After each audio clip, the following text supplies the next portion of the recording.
Oi, eu sou a Aline e esse aqui é mais um vídeo do meu canal, Aline e os Livros. O tema de hoje é a festa judaica de Pessach, ou, como é mais conhecida da cultura geral, a Páscoa judaica. Quer saber mais sobre essa festa tão famosa e tão importante dentro do judaísmo? Então continua assistindo esse vídeo.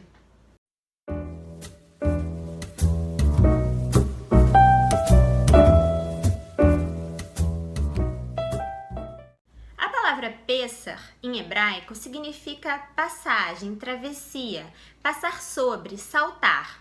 Existem inúmeros significados ligados a essa história que eu vou trazer aqui para vocês hoje. Pessach comemora a saída dos judeus do Egito. Simboliza então a transição de uma condição de escravos para a condição de homens livres. E como é que isso se deu? Essa história eu vou contar resumidamente para vocês, mas vocês podem consultá-la no livro Shemot, ou Êxodos, como é mais conhecido, e lá vocês vão saber que existia um lugar no Egito, Goshen, que era uma região onde os judeus viviam.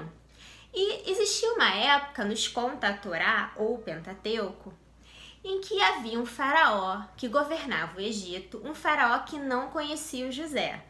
O José vocês devem saber, ou então se vocês não souberem, então deixem aqui seus comentários que eu vou tentar responder o máximo de perguntas que vocês postarem aqui. Então o José, ele foi um dos filhos de Jacó que caiu nas graças do faraó pela sua habilidade matemática, sua habilidade de aprender línguas. Então ele foi o filho mais bem-sucedido e que levou os judeus então para o Egito. E lá os judeus acharam uma situação muito favorável, comida, água e inúmeras outras condições para que eles pudessem se desenvolver. Mas depois de muitas gerações já no Egito, surgiu esse faraó que não conhecera o José. E o que aconteceu? Os judeus estavam se dando muito mal lá. Por quê? Porque eles eram escravos. Ou seja, eles não eram donos dos próprios corpos. Eles não descansavam, trabalhavam sem parar. E toda a simbologia da festa de Pessach representa esse estado de escravo e também a transição para esse estágio de liberdade, que não é uma transição simples do Egito, Mitzrayim, para a Terra Prometida. É preciso uma passagem, é preciso uma preparação, não só física, mas também espiritual. Então eu vou falar sobre alguns elementos para orientar essa apresentação do Pessach para vocês. Em Pessach nós lemos a Agadá. O que é a Agadá? É o livro que conta a história de tudo o que aconteceu no Egito naquela época. Agadá significa história, narrativa, ou algumas vezes também lenda. E ela vai nos contar como nós saímos do Egito, como os judeus conseguiram sair dessa situação, como Moisés voltou do exílio em que ele vivia e como ele, então, com a ajuda do seu irmão, do Aaron, ele conseguiu tirar todo aquele povo incrédulo, já endurecido pela escravidão. Nessa época em que os judeus sofriam muito, o faraó teve uma espécie de sonho e foi orientado por um de seus conselheiros a começar a dizimar a população dos judeus, porque os judeus eram extremamente competentes, trabalhadores, eles se reproduziam e eles conseguiam se dar bem em praticamente todas as atividades que eles realizavam. Então o faraó, temendo a premonição de que um judeu iria tomar, na verdade não é bem judeu, um hebreu, porque o judaísmo mesmo só vai ser fundado como religião lá no deserto, e aí vai ser o tema de um próximo vídeo se vocês quiserem. Então os hebreus, eles tinham essa capacidade de se desenvolver e de se projetar em determinadas atividades. E o faraó, temendo a premonição de que um menino hebreu iria destroná-lo, ele acabou ordenando que os soldados egípcios assassinassem todos os primogênitos de famílias hebreias. E o Moshe, ele foi então esse grande profeta, esse grande líder que foi salvo pela esperteza da Miriam, irmã dele, e pela esperteza da sua mãe também. Ele foi colocado numa cestinha, numa teivá, nas águas do rio Nilo, no momento em que a filha do faraó, que alguns midrashim contam, midrashim são histórias paralelas que pretendem esclarecer ou tapar algumas lacunas da Torá, do Pentateuco. A filha do faraó, que não tinha filhos, se encantou com aquela criancinha e resolveu adotá-lo. Quando ela não podia amamentar o bebê, a Miriam acabou levando a criança para ficar aos cuidados da sua própria mãe. E quando Moisés, ou Moshe, cresceu, ele foi viver no palácio. E lá ele foi educado como um egípcio. Então Moisés sabia falar egípcio, é bem provável que ele desconhecesse a língua que era falada pelos hebreus, o aramaico, mas o que é interessante é que o Moisés ele vai se transformar numa figura muito importante. Ao invés de ser esse descendente da casa real que vai auxiliar o faraó, ele vai se revoltar diante de uma situação de injustiça em que um soldado egípcio açoitava um escravo hebreu. E ele acaba se envolvendo numa luta e assassina, então, o soldado egípcio. E existem muitas versões dessa história, mas o fato é que o Moisés foge do Egito, o faraó acaba reconhecendo que aquela origem hebreia dele iria ameaçar o reinado, a dinastia desses faraós. Então, o Moshe vive anos no exílio, ele vai conhecer a Tzipora, vai ser orientado pelo seu sogro, o Itró. Existem muitas aventuras pelas quais o Moshe vai passar até que ele vai se deparar, então, com uma sarça ardente. Através dessa metáfora, Deus vai falar com ele para que ele volte para o Egito e resgate o povo dele. Então, o Moshe vai... No início, a Torá nos conta, ele tenta regatear, mas olha, eu não consigo falar direito, eu não me lembro do idioma dos egípcios. O Arão acaba indo com ele, então acontece toda essa história. O faraó vai se negar a libertar os judeus, então Deus, através dos anúncios do Moshe, vai mandar 10 pragas terríveis. A praga do sangue, dos sapos, dos gafanhotos, das feras e, por último, a pior delas, que é Makat Behorot, que é a morte dos primogênitos.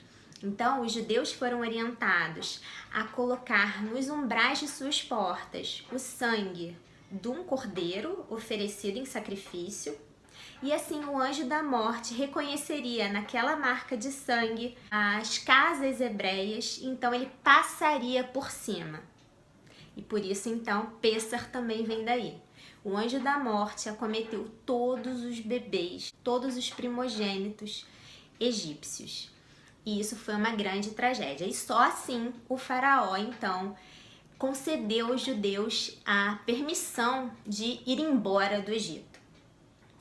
Então, os pães estavam assando no forno. Como não deu tempo de fermentar, como não deu tempo do pão crescer, eles levaram aqueles pães chatos, e é por isso que nós comemos as matzot ou matzá, o pão ázimo, porque é o pão frio, é o pão meio cru, é o pão duro que representa a escravidão.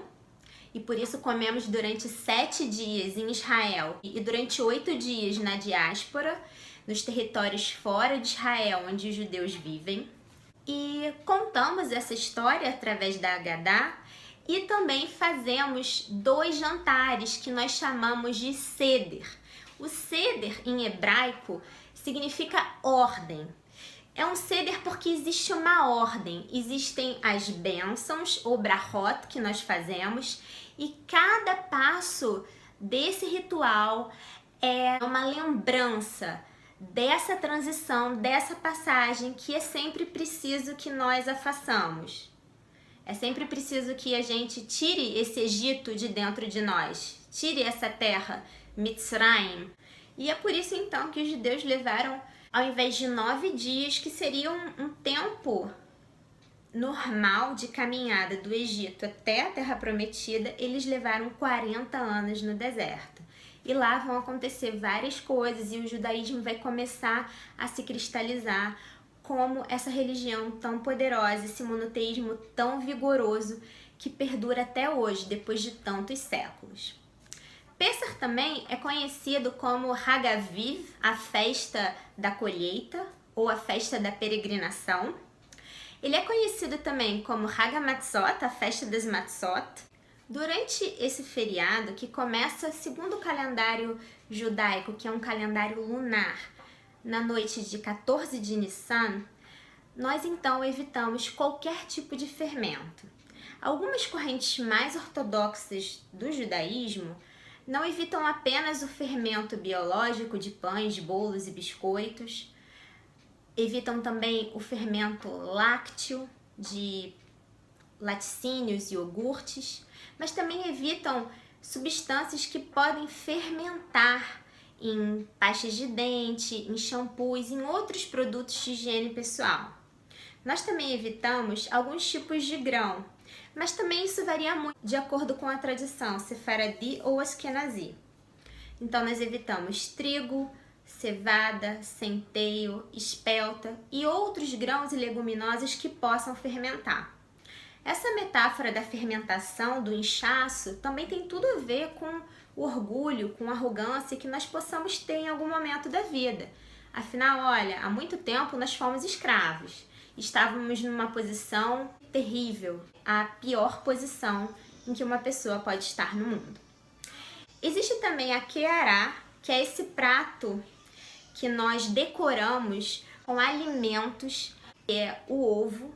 O ovo representa a unidade do povo judeu.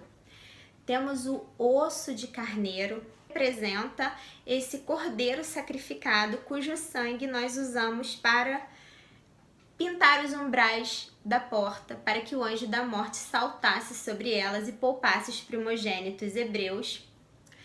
Também temos o maror, que é a erva amarga, que representa essa amargura da escravidão.